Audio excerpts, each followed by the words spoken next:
Transferring property upon your death. There are essentially 4 ways an individual can transfer property to their loved ones upon their death. Depending on the age of the persons who will be receiving property or the dynamics among the family members who are receiving the property, it is important to choose your method of transfer very carefully. Establish a last will and testament. Establishing a last will and testament allows you to provide written instructions on how your property is to be divided upon your death. In your will, you designate an executor of your estate who opens the probate estate. With the close supervision of the court, your executor will distribute your property as you have outlined in your will. The process of probating your will usually takes about 9 months. Again, the length of the probate proceedings varies greatly. A will can be advantageous as a court becomes involved in the distribution of your assets to ensure family dynamics do not affect your testamentary wishes. Add a joint owner with rights of survivorship to your property. Adding a joint owner with the right of survivorship to your property, a joint tenant, will pass 100% of that property to the joint owner upon your death. There is no probate necessary. This is often the way spouses choose to title their property.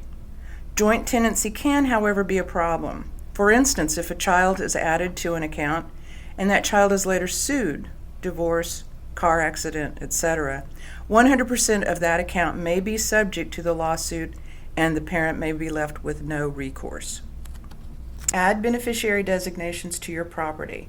Adding a beneficiary designation, pay on death or transfer on death, to your real property or personal property is another way to avoid probate. Again, 100% of your property passes to the person or persons you have designated as beneficiary.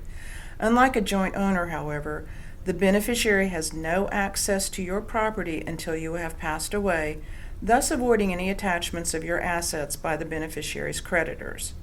Like joint tenancy, the beneficiary designations override any last will and testament you have executed.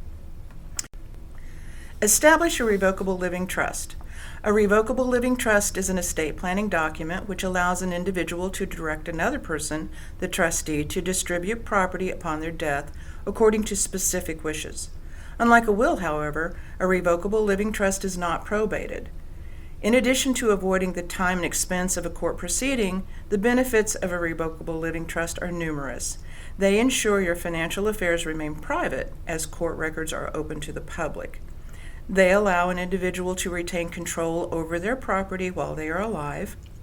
They can incorporate planning if you become incapacitated, and they sometimes result in estate tax savings. If you do absolutely nothing to pre-plan for the transfer of your assets and your property is titled solely in your name at the time of your death, your property will need to be probated. This means that a court will order your property to be divided equally among your surviving relatives according to the probate laws of your state. Basically, the courts, via state statutes, provide who your property will pass to upon your death. It usually takes about 9 months or longer before all of your assets are distributed. Obviously, the length of the proceedings vary greatly depending upon the circumstances. If you would like to discuss with an elder law attorney the advantages and pitfalls of transferring your property at death, including Medicaid's estate recovery practices, please call KC Elder Law at 913-338-5713 or visit us at www.kcelderlaw.com to schedule your free consultation.